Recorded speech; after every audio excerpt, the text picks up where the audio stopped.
18장 1절에서 14절까지 한 절씩 나눠서 읽겠습니다. 그때에 제자들이 예수께 나와 이르되 천국에서는 누가 크니까?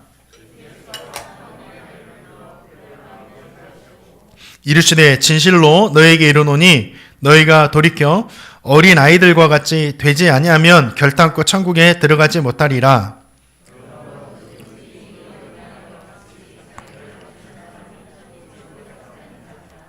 또 누구든지 내 이름으로 이런 어린 아이 하나를 영접하면 곧 나를 영접함이니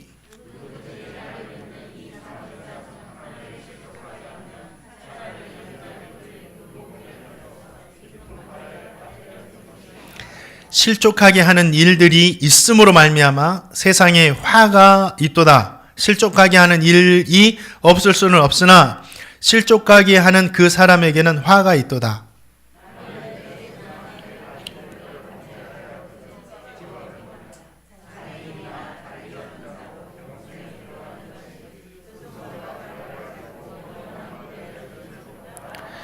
만일 내 눈이 너를 범죄하게 하거든 빼어버리라. 한 눈으로 영생에 들어가는 것이 두 눈을 가지고 지옥불에 던져지는 것보다 나으니라.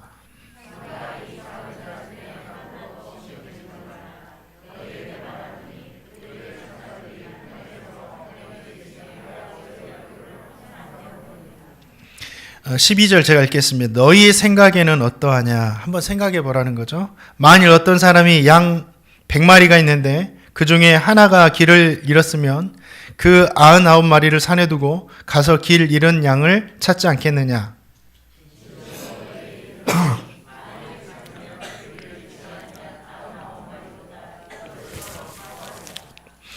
함께 읽겠습니다. 이와 같이 이 작은 자 중에 하나라도 잃지 않는 것은 아멘. 아멘. 제자들이 예수님께 질문을 합니다. 예수님, 천국에서는 누가 큽니까? 이렇게 질문하죠. 사람에게는 누구나 크게 되고자 하는 그런 욕망이 있습니다.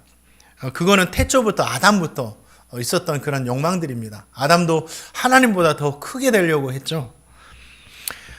제자들의 질문을 들으신 주님은 어린아이를 통해서 그 질문에 대한 답을 해주셨습니다. 천국에서는 이런 사람이 정말 크다고. 오늘 주님께서 들려주시는 말씀을 통해서 저 성도님은 정말 천국에서 다 큰 자가 되시기를 주님의 이름으로 축원드립니다. 자, 마태복음 18장 3절 말씀 같이 한번 읽어보겠습니다. 시작.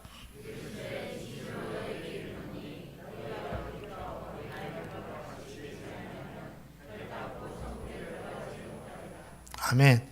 우리 천국에서 큰 자가 되기 위해서는 먼저 천국에 들어갈 수 있는 사람이 되어야 됩니다.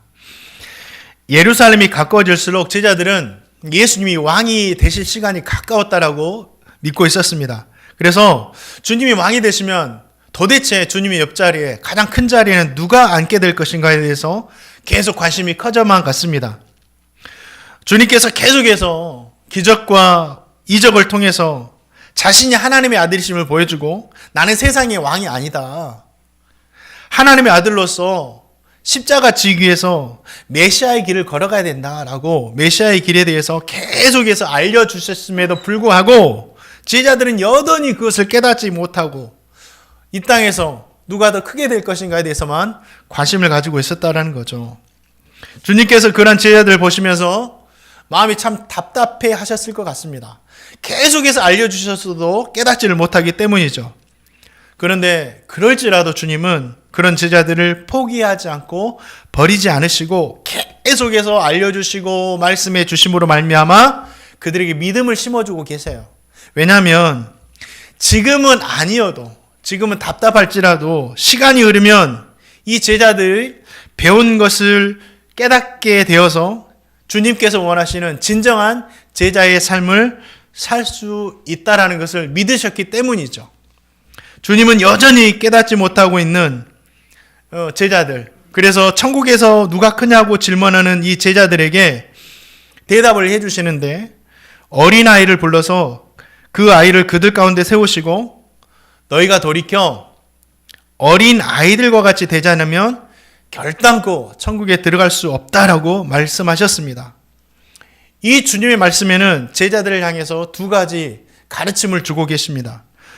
먼저는 주님은 제자들이 이 세상이 아닌 하나님 나라에 관심을 두고 살기를 원하셨다라는 거죠. 제발 좀 이 땅에 연연해서 살지 말고 영원한 하나님 나라 천국에 대해서 관심을 두고 살았으면 좋겠다라고 말씀하시는 거야. 제자들이 말하는 천국은 주님께서 왕이 되시면, 주님께서 통치하시면 이루어질 이 땅, 이 세상을 의미하고 있었습니다. 제자들은 그 세상으로 알고 있었어요. 그래서 누가 그 나라에서, 주님이 왕이 되는 나라에서 큰 사람이 되느냐, 왕 대신 주님 다음에 최고의 높은 자리에 앉느냐, 여기에 몰두하고 관심을 가지고 있었습니다. 그런데 주님께서 말씀하시는 천국은 이 세상의 나라가 아니라 진정한 하나님의 나라, 영원한 천국을 말씀하고 계시는 거죠. 주님은 제자들이 이 세상의 삶만이 아니라 하나님 나라에, 영원한 하나님 나라 천국에 대해서 관심 좀 두고 살기를 원하셨다라는 거죠. 우리 성도님들은 어떠십니까? 이 세상에 살아가는 그 시간만큼 하나님 나라 천국에 대한 삶에 대해서 관심을 두고 있는지 묻고 싶습니다. 아니면 제자들처럼 이 세상의 삶에만 연연해서 살고 있는지. 말씀을 보니까 이 세상은 잠시라고 했어요. 우리 성도님 잘 들으셔야 돼요. 이 세상은 잠시라고 했습니다.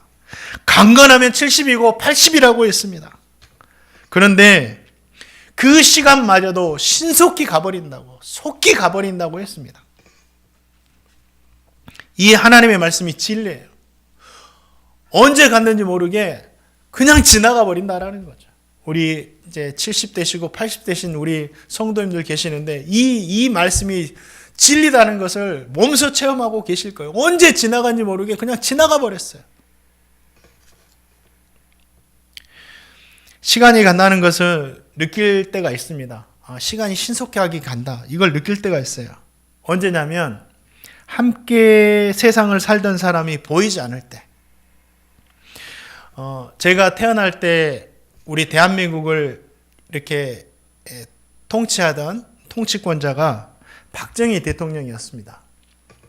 그 후에 최규하, 전두환, 노태우, 김영삼, 김대중, 노무현, 우리 성도님들도 스치듯이 다 지나가죠. 어떻게 선거했고, 어떻게 다스렸고, 어떤 문제가 있었고, 이름만 들어도. 그런데 그 모두가 역사에는 남아있는데 이 세상에 남아있지 않아요. 정주영 회장, 이병철 회장, 역사에는 남아있는데 지금 우리 곁에 있지 않아요. 권력이 있고 물질이 있어서 천년만년 살 것 같지만 어떻게 해요? 신속히 지나갈 뿐이에요. 막을 수가 없어요. 그분들이 그 권력과 물질로 해보고 싶은 거 다 해봤지 않겠습니까? 오래 살고 건강하게 살려고 엄청난 많은 것들을 해봤지 않겠습니까? 그런데 다 지나갈 뿐이에요. 없어요. 그러나 이 세상은 성도가 살아가는 시간이 잠시 잠깐이지만 하나님 나라는요, 말씀해 보니까 끝이 없는 영원이라는 시간이 있는 나라예요. 영원한 나라입니다. 끝이 없어요.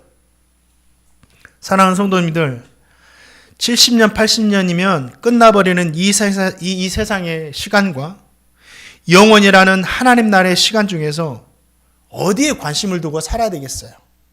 이걸 질문하는 거예요.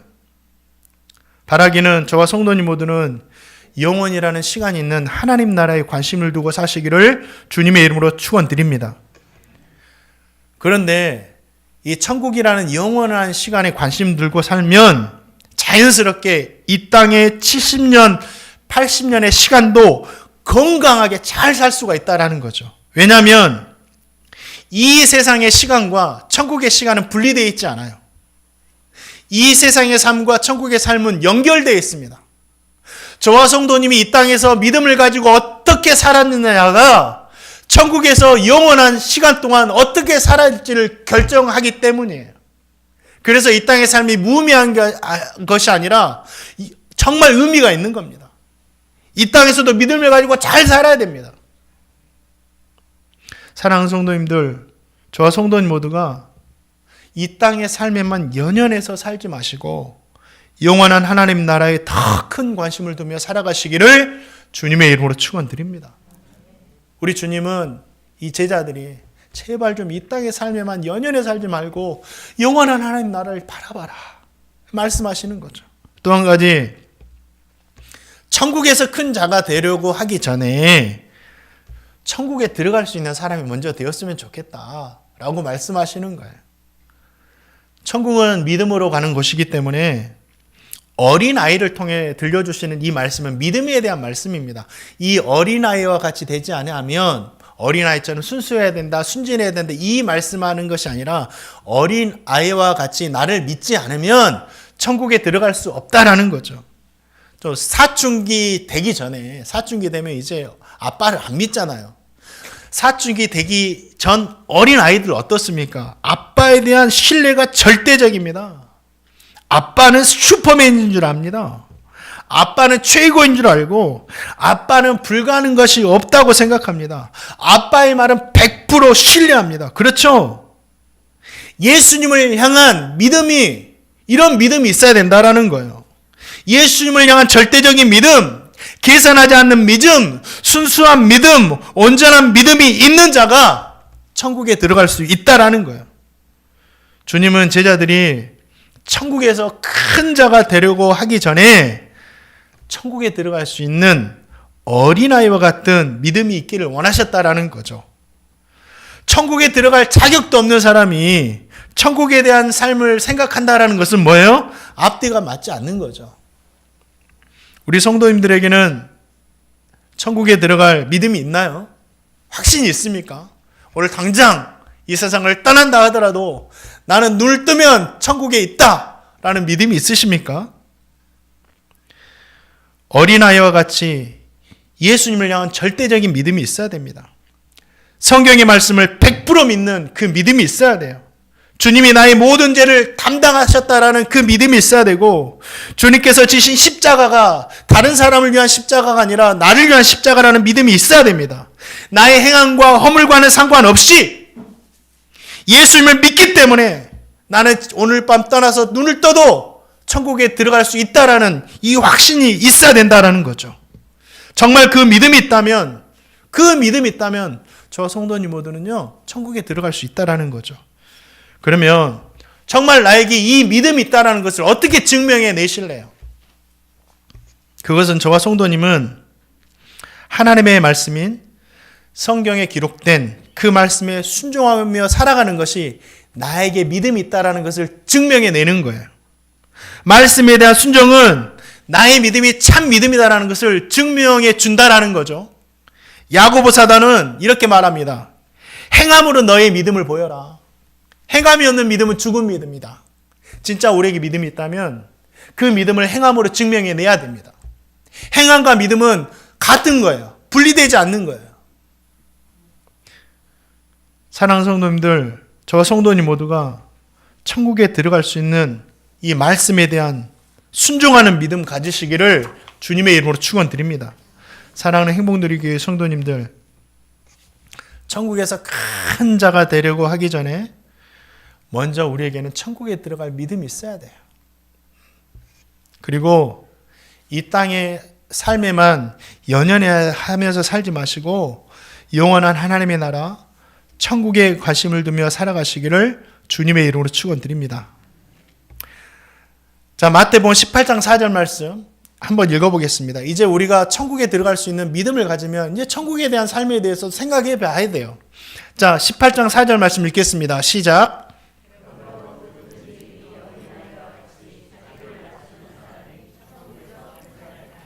저 성도님이 예수님을 믿고 영원한 하나님의 나라를 소망한다면 이 세상이 아니라 천국에서 큰 자가 되기를 소망해야 됩니다.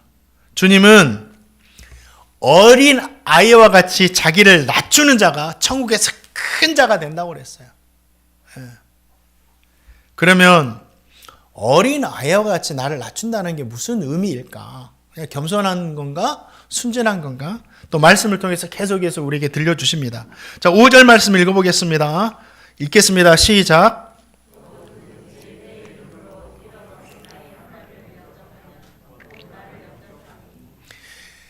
천국에서 큰 자는요, 어린아이 같이 된다는 것은요, 가장 작은 자를 주님 대하듯 대접하는 사람이에요.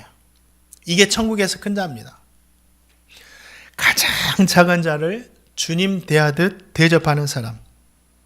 누구든지 내 이름으로 이런 어린아이를 하나를 영접하면 나를 영접합니다. 이 영접한다라는 말이 어떤 의미가 있냐면 대접한다.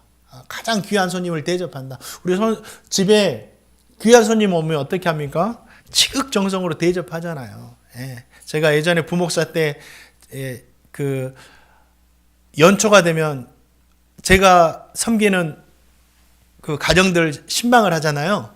신방을 하게 됩니다. 할머니 할아버지가 사시는 곳이 있었어요. 가장 첫 시간이었어요. 그래서 9시 반에 약속을 잡고 이제 9시 반에 딱 신방을 하는데 할머니가 어제 할아버지께서 시장에 가서 닭을 큰 한 마리 잡아오셨다고 선수 다 손질하셔가지고 아침 9시 반부터 저는 신방하기 전에 성도님들한테 물 한 잔이면 됩니다. 다른 건 하지 마시고 물 한 잔만 꼭 주세요 라고 합니다. 근데 또 할머니 할아버지는 그 상관없는 거예요. 목사님 오신다고 대접한다고 닭을 큰 걸 잡아가지고 삼계탕을 해가지고 아침 9시 반부터 그걸 대접하는 거죠. 제가 그 대접을 가지고 어떻게 하겠습니까? 정말 맛있게 먹었습니다. 정말 맛있게. 너무너무 감사하니까. 근데 그날 너무 힘들었어요. 너무 감사하니까. 대접한다라는 건 그거예요. 정말 귀한 손님을 대접한다라는 거예요. 어린아이는 문자 그대로 힘없는 어린아이를 말합니다. 그리고 사회적으로 연약하고 비천한 신분을 가진 사람들을 말하죠.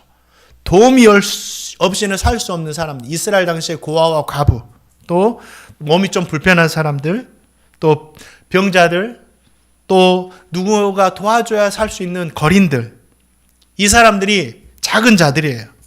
또 주님을 위해서 모든 재산을 다 내놓고 스스로 가난하게 된 사람들이에요. 주님 닮은 사람들. 스스로 가난하게 어떻게 될 수 있을까? 사랑하면 돼요. 사랑을 하면. 그러니까 우리나라 대한민국 역사를 봐도 스스로 가난하게, 나라를 위해서 스스로 가난하게 된 사람들이 있었어요. 역사를 보니까.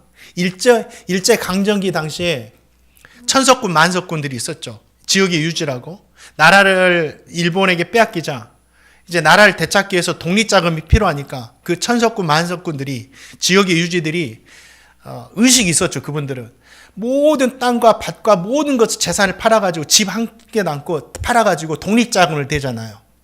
뭐예요? 스스로 가난하게 된 거예요. 나라를 위해서. 마찬가지로 하나님의 나라를 위해서 가난하게 된 사람이 그때 당시 있었다라는 거죠. 대표적인 분이 누구예요? 예수님이세요. 우리 주님은 하나님의 아들, 하나님의 아들이셨어요.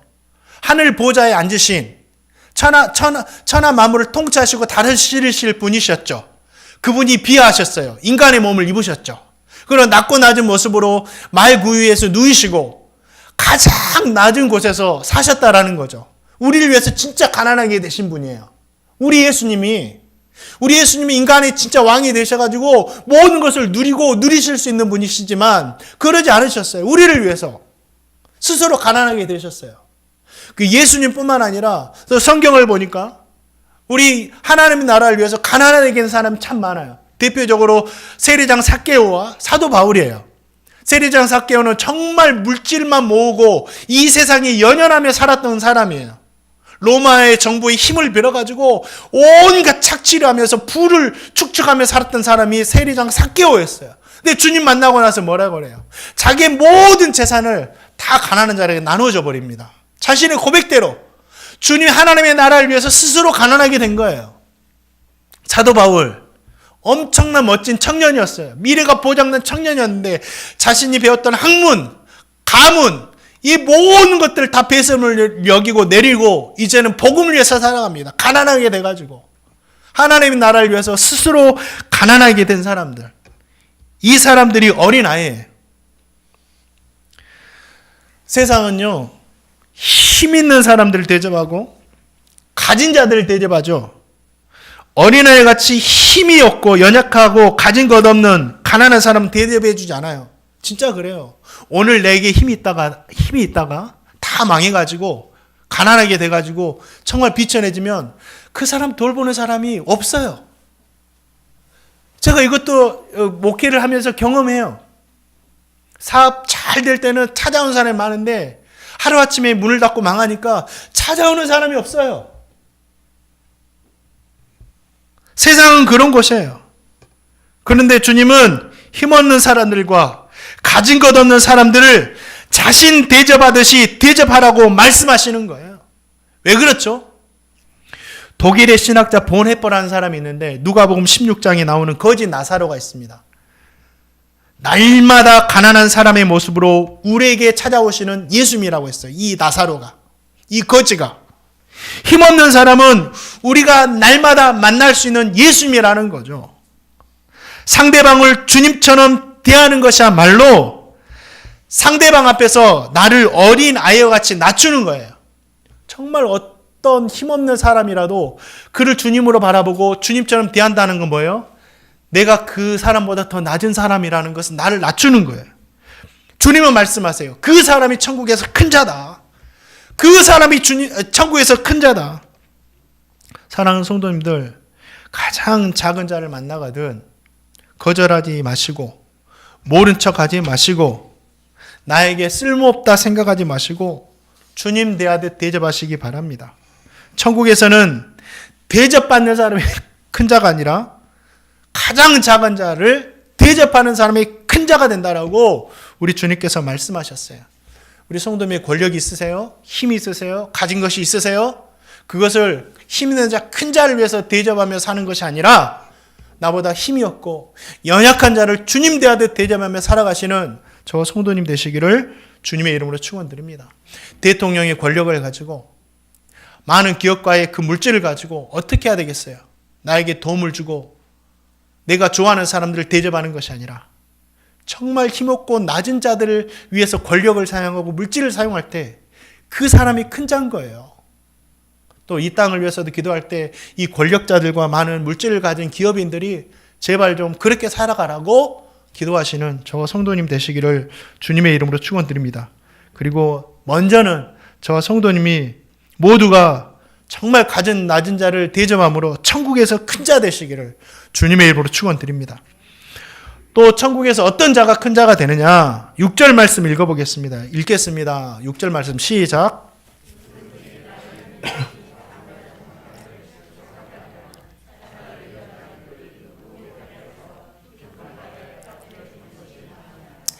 작은 자를 실족하게 하는 자가 큰 자예요.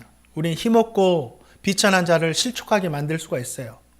왜냐하면 그에게는 힘이 없고 비천하니까 내가 실족하게 만들어도 나에게 아무런 영향을 주지 못하거든요. 그래서 함부로 대할 수 있다는 거죠. 이 세상이 그래요. 나에게 영향력을 줄 수 있는 사람에게는 함부로 대하지 않습니다. 존귀하게 대하죠. 그러나 나에게 영향력을 주지 못하는 힘없고 비천한 자들은 함부로 대합니다. 말도 쉽게 하고. 나에게 영향력을 주지 못하니까. 그러나 주님께서 말씀하세요. 작은 자를 실족하게 하지 않는 자가 천국에서 큰 자다. 나를 믿는 이 작은 자는 믿음이 연약한 성도들과 믿음이 연약한 성도예요. 그리고 예수님을 영접하고 이제 막 신앙생활을 시작하는 성도들 의미해요. 6절 말씀에 나오는 이 사람들. 믿음이 연약한 성도들은 아주 작은 일에도 실족하기 쉽습니다. 그리고 이제 막 신앙생활을 시작한 성도들도 믿음이 너무 순진해서 교회 성도들을 천사와 같이 생각하더라고요. 이제 막 예수님 믿고 신앙생활 막 시작하면 교회는 천사들만 모이나? 교회는 사랑이 가득하고 미움 다툼도 없고 이런 것으로 생각해요. 교회 안에는 거짓이 없고 정직만 있다고 생각을 해요. 맞아요. 교회는 그렇게 돼야 돼요. 그런데 이 땅의 교회는 예수님처럼 된 사람들이 모인 곳이 아니에요. 이 땅에 모인 사람들, 이 땅의 교회는 예수님처럼 된 사람들이, 완벽하게 된 사람들이 모인 곳이 아니라 예수님을 닮아가기 위해서 힘쓰는 성도들이 모인 곳이 교회예요. 그렇기 때문에 교회에도 허물이 있는 거예요. 그렇기 때문에 교회에도 연약한 모습이 있는 거예요. 순전한 믿음을 가진 성도들은 이러한 허물들로 인해서 실족하기 쉽습니다. 예수를 믿는 사람이 어떻게 저렇게 싸울 수 있지? 예수를 믿는 사람이 어떻게 저렇게 눈빛 하나 변하지 않고 거짓말을 할 수가 있지? 예수를 믿는 사람이 어떻게 아무런 가책도 없이 저렇게 죄를 짓고 살 수 있지? 이러한 생각들로 시험에 든다라는 거죠. 최근에 대형교회 세습의 문제로 실족한 성도들이 좀 있더라고요. 기사를 읽어보니까 분열하고 싸우는 것을 보면서 교회를 떠난 가나안 성도, 교회 안 나간다고 가나안 성도들이 참 많아요. 저는 이제 세습의 이야기를 꺼냈으니까 이 교회 세습이 옳다, 아니다라는 것을 말씀드리려는 건 아니에요. 저도 그 사람들과 똑같아요. 그 자리에 있으면 저도 어떻게 제가 안 당해봐서 그렇지, 안 경험해봐서 그렇지, 저도 그 자리에 있으면 어떻게 될지를 몰라요. 오늘 말씀이 우리 성도님에게 제가 하는 말이 세습하는 교회를 비판하는 것으로 들린다면 저는 제 스스로를 위한 비판이고 저를 향한 회개의 촉구입니다. 그렇게 들으시면 돼요. 잘 들어보세요. 세습에 대해서 생각할 때 사람들은 할머니, 할아버지 몇 안 되는 성도들이 모인 이 시골 교회를 세습한다고 하면 아무 말 하지 않을 거예요. 그러죠? 아버지가 평생 목회했는데 시골 교회. 근데 그곳에 할아버지 할머니 몇 분밖에 없어. 근데 이 아버지가 후임을 찾으려고 해도 누구도 오지 않아요. 그래서 고통하는 아버지의 모습을 보면서 아들이 아버지 그 교회에 제가 아버지 물려받아가지고 제가 섬겨볼게요. 그렇게 한다고 하면 우리 성도님은 어떻게 생각하시겠어요? 칭찬해 주시겠죠. 야, 귀감이 된다 하시겠죠. 목회자는 저래야지. 실족할 것이 하나도 없습니다. 그런데 대형 교회를 세습하는 것은 찬성하는 성도도 있지만 반대하는 성도들도 참 많아요. 같은 교회를 세습하시는 것인데 시골 교회는 되고 대형 교회는 안 된다라는 이중잣대가 있죠. 성도들에게는. 하나의 사건을 가지고 두 개의 관점으로 바라보는 것입니다. 우리 성도님 이것을 어떻게 생각하세요? 어떻게 바라봐야 될까? 아버지가 단위받은 교회를 아들이 이어서 목회를 함에 있어서 가장 중요한 것이 있습니다. 가장 중요한 것이 이게 뭐냐면 이 세상과 성도들에게 이 일이 귀감과 덕이 되는가? 이거예요. 바울은 자신이 하는 일에 대해서 아무런 거리낌이 없어도 성도들에게 덕이 되지 않는다면 나는 하지 않겠다라고 말해요. 내가 이 물 한 잔 마시는 것도 성도들이 어떻게 목사님이 설교 시간에 물을 마실 수가 있어? 이렇게 하면서 시험이 된다면 나는 설교 시간에 물을 마시지 않겠다. 덕이 되지 않으니까. 그렇게 생각하면 한 분도 없지만 예를 드는 겁니다. 교회도 마찬가지예요. 대형 교회를 아들이 물려받음에 있어서 교회와 세상과 성도들이 모두가 덕스럽게 생각하나요? 아니죠. 찬성하는 쪽도 있지만 반대하는 쪽도 있어요. 그래서 이걸 가지고 분란이 일으키고 싸우고 난리가 납니다. 덕이 되지 못하는 거예요. 덕이 되지 못하는 거예요. 그러면 사도 바울의 고백처럼 내가 그것을 할 수 있어도 문제가 되지 않아도 덕이 되지 않기 때문에 하지 않는 것이 맞습니다. 하지 않아야 돼요. 그런데 덕이 되지 못함에도 불구하고 온갖 편법을 사용하고 그것이 통하지 않으니까 불법을 저지르면서까지 세습을 하는 것은 뭐예요? 잘못된 거다는 거죠. 이러한 일들로 인해서 믿음이 연약한 자들과 특히 이제 예수님을 영접하고 순전하게 신앙생활을 시작하던 성도들이 실족하는 거예요. 교회는 그런지 몰랐는데 하면서 그래서 교회를 떠난 성도들이 정말 많습니다. 코로나로 인해서 떠난 성도들도 있지만 이러한 문제들로 인해서 교회를 떠난 성도들이 참 많아요. 물론 성도들이 교회를 보고 실족하게 하는 것은 세습의 문제가 아니에요. 통계를 보니까 교회의 성도들이 실족하는 경우가 70% 정도가 목회자 때문이래요. 이건 사실이니까 목회자들이 반성하고 회개해야 되겠죠. 목회자 때문이래요. 어떤 이유에서든지 실족하게 하는 사람에게는 화가 있다고 말해요. 이거는 성도들에게 주신 말씀이기도 하지만 저에게 주신 말씀이에요.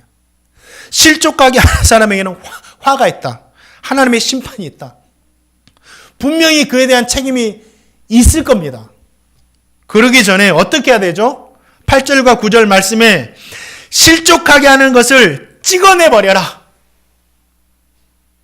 손이 실족하게 하면 손을 찍어버리고 눈이 실족하게 하면 눈을 뽑아버려라. 이렇게 과감하게 말씀하시는데 이 말씀은 뭐냐면 실족하게 하는 일들에 대해서 조심하고 또 조심해야 된다는 거예요. 정말 실족하는 일에 대해서는 조심하고 또 조심해야 된다. 그리고 이미 실족하게 하는 일이 있다면 찍어버려라. 회개해라. 철저하게 회개하고 빨리 돌이켜라라고 말씀하는 거죠. 작은 자를 실족하게 하는 자가 천국에서 큰 자입니다. 믿음이 연약한 성도도 실족하지 않게 만들어야 되고 제가 처음에 말씀했던 대로 나에게 아무런 영향력 줄 수 없는 정말 미천한 자들에게도 함부로 대하면 안 돼요. 그 사람이 바로 뭐예요? 천국에서 큰 자라라고 우리 주님께서 말씀하고 계십니다. 사랑하는 성도님들, 정말 이 말씀 기억하시고 저와 성도님은 성도들 실족하게 만들지 마시고 저부터서 그리고 나에게 정말 아무런 영향력 줄 수 없다고 생각하는 미천한 자들에게도 정말 존귀하게 대할 수 있는 저와 성도님 되시기를 주님의 이름으로 축원드립니다. 그 사람이 천국에서 큰 자예요. 마지막으로 천국에서 큰 자가 누구냐? 12절 말씀 보겠습니다. 12절 말씀 읽겠습니다. 시작.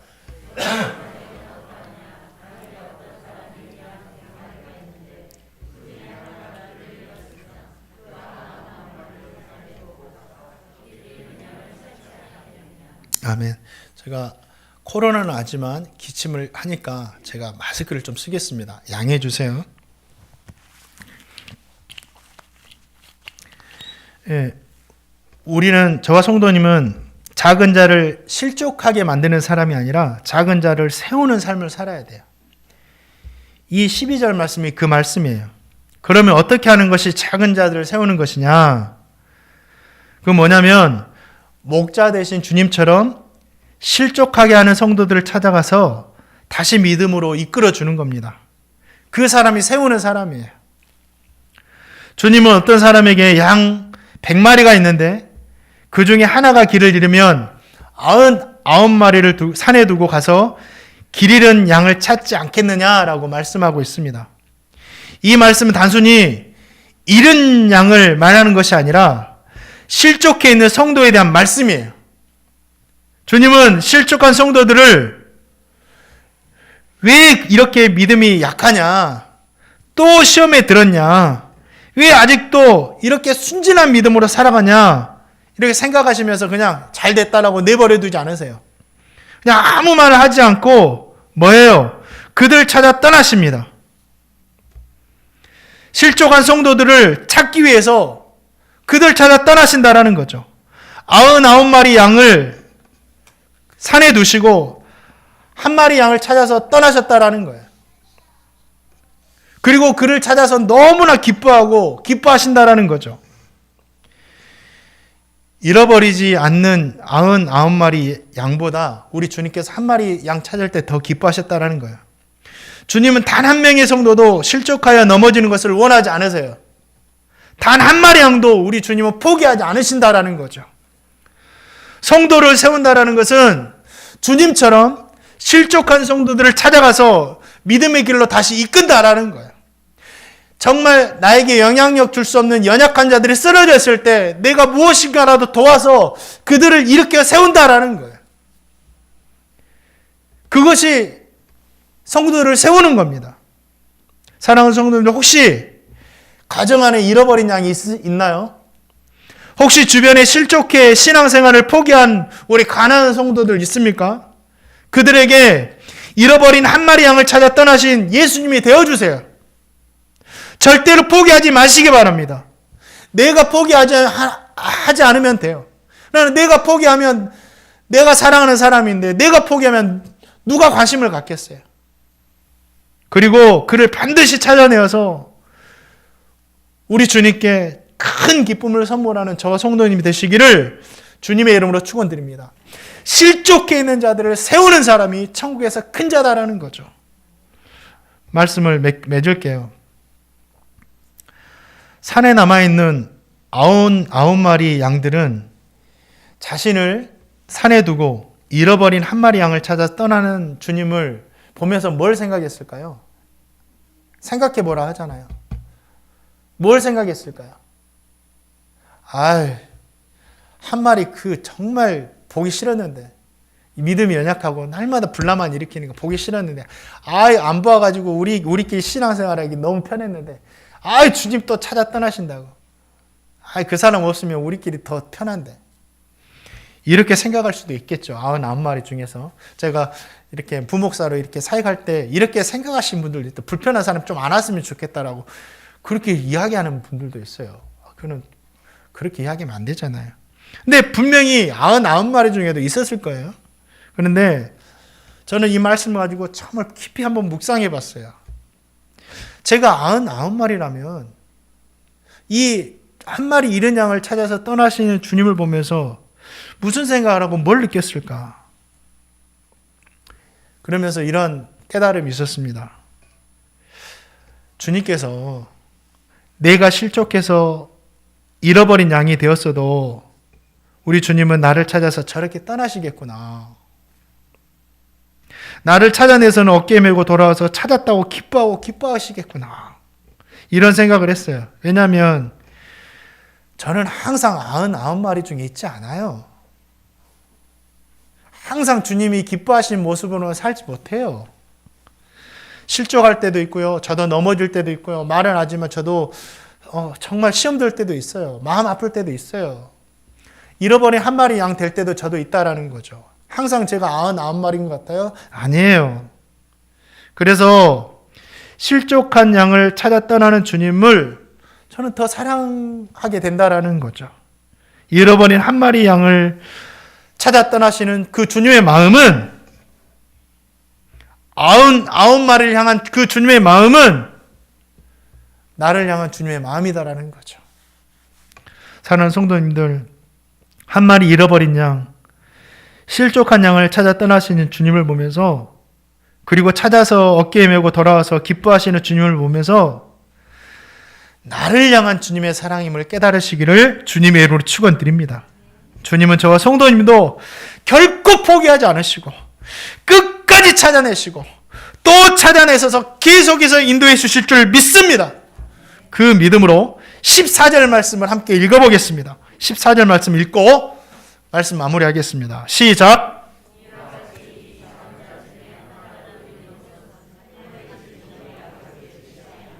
아멘. 사랑하는 성도님들, 저 성도님 모두에게 어린아이 같은 믿음이 있기를 축복합니다. 이 땅의 삶이 아니라 정말 영원한 하나님의 나라 천국의 삶에 대해서 더 관심을 가지고 사시기 바랍니다. 천국에서 큰 자가 되기를 욕심내세요. 지극히 작은 자를 섬겨주시고 아무리 작은 자라도 비천한 자라도 실족하지 않게 하시고 작은 자들을 주님과 같이 세워주는 그러한 복된 삶이 되시기를